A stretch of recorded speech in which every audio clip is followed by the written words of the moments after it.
Hello guys, what's going on. आज हम क्या पढ़ेंगे? आज हम पढ़ेंगे लेट के बारे में कि इसको हम कहाँ यूज़ करते हैं। हम ऐसे बोलते हैं ना कि मुझे ये काम करने दो, मुझे यहाँ जाने दो, मुझे वहाँ जाने दो, मुझे खाने दो, मुझे पढ़ाई करने दो, जिसमें कोई सब्जेक्ट ही नहीं होता। बस हम डायरेक्ट बोलते हैं कि मुझे ये करने दो, वो करने दो, है ना। तो उसके लिए लेट यूज़ होता है। देखिए इसका स्ट्रक्चर क्या होता है, पहले मैं इसका स्ट्रक्चर बताऊं तो इसमें सब्जेक्ट तो होता नहीं है, इसमें होता है late plus object plus verb की थर्ड फॉर्म। अब मान लीजिए, इसका एग्जाम्पल मान लीजिए कि मुझे बोलने दो, let me speak, let me speak.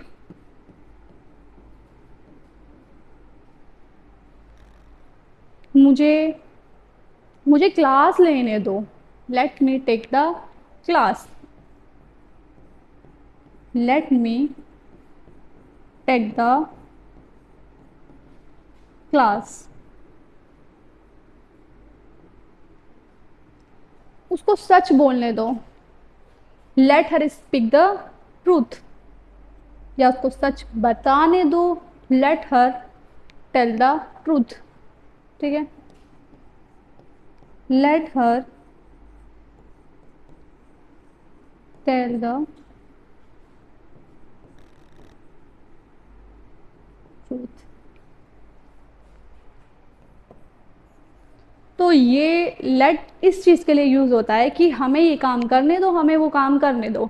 ठीक है, लेट मी स्पीक, मुझे बोलने दो, let me take the class, मुझे क्लास लेने दो, let her tell the truth, उसे सच बोलने दो, ये काम करने दो, वो काम करने दो। इस टाइप के सेंटेंस में बस लेट लगेगा, late plus object plus verb की थर्ड फॉर्म। वर्ब की थर्ड फॉर्म कब लगेगी? ऑब्जेक्ट के बाद। तो नेक्स्ट इसमें अगर हम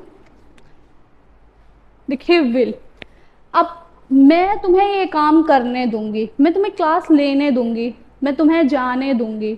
अब इसमें आ गया सब्जेक्ट, उसमें सब्जेक्ट नहीं था, अब इसमें सब्जेक्ट आ गया कि वो तुम्हें पढ़ने देगी, तुम्हारे पेरेंट्स क्लास लेने देंगे। तो इसके लिए हम क्या यूज करेंगे? इसमें सब्जेक्ट है तो इसमें हमने सब्जेक्ट लगाया, लेकिन लेट के बाद ऑब्जेक्ट तो फिर भी लगेगा। Subject will let object plus verb की फर्स्ट फॉर्म। ठीक है, मैं तुम्हें बोलने दूंगी उससे। ठीक है, तो आई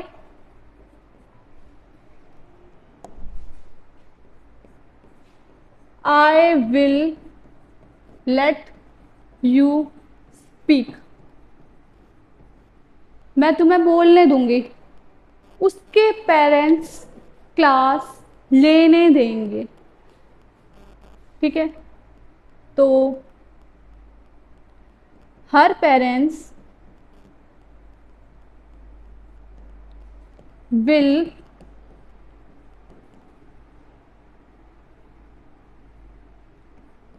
let her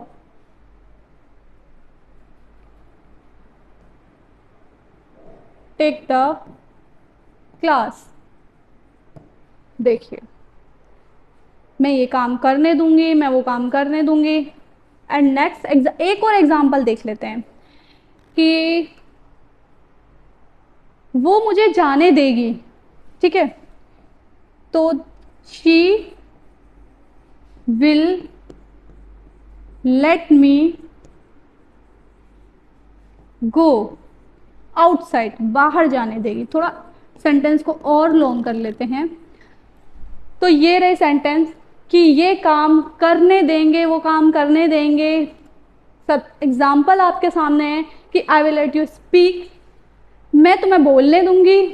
her parents will let her take the class, उसके पेरेंट्स क्लास लेने देंगे।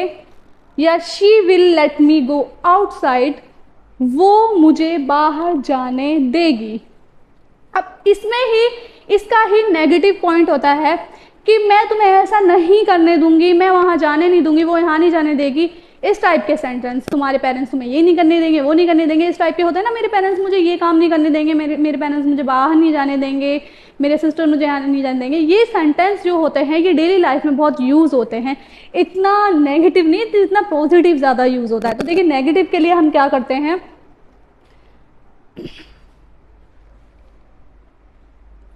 नेगेटिव के लिए हम लगाएंगे विल नॉट लेट, बस सेम स्ट्रक्चर।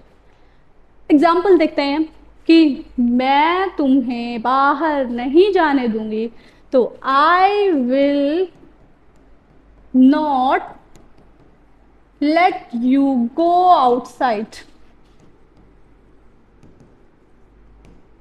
एक एग्जाम्पल ये हो गया। एंड सेकेंड एग्जाम्पल क्या कि वो मुझे क्लास नहीं लेने देगी, ठीक है, तो शी विल नॉट लेट मी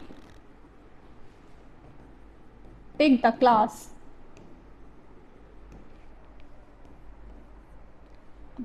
अब बारी आती है कि एक बहाने बहुत मारते हैं हम कि मेरे पेरेंट्स मुझे यार जाने नहीं देंगे, मेरे पेरेंट्स मुझे पिकनिक पे नहीं जाने देंगे, मेरे पेरेंट्स मुझे क्लास ज्वाइन करने नहीं देंगे, मेरे पेरेंट्स मुझे बाहर नहीं भेजेंगे, इस टाइप के सेंटेंस होते हैं ना। तो मान लीजिए मैं कहूँ मेरे पेरेंट्स मुझे बाहर नहीं जाने देंगे, तो माई पेरेंट्स, इसको कैसे बोलेंगे, माई parents will not let me go outside. तो ये काम हो गए कि ये काम हम तुम्हें नहीं करने देंगे। इस टाइप के जो सेंटेंस होते हैं जिसके लिए पहले ही मना होती है कि ये काम नहीं करने देंगे, तो उसके लिए विल नॉट लेट यूज होगा, ठीक है। देखिए I will not let you go outside, मैं तुम्हें बाहर नहीं जाने दूंगी। She will not let me take the class, वो मुझे क्लास लेने नहीं देगी। And my parents will not let me go outside, मेरे पेरेंट्स मुझे बाहर जाने नहीं देंगे। इस टाइप के सेंटेंस को हम इस तरीके से पढ़ेंगे, ठीक है। तो इससे आगे का हम नेक्स्ट वीडियो में देखते हैं।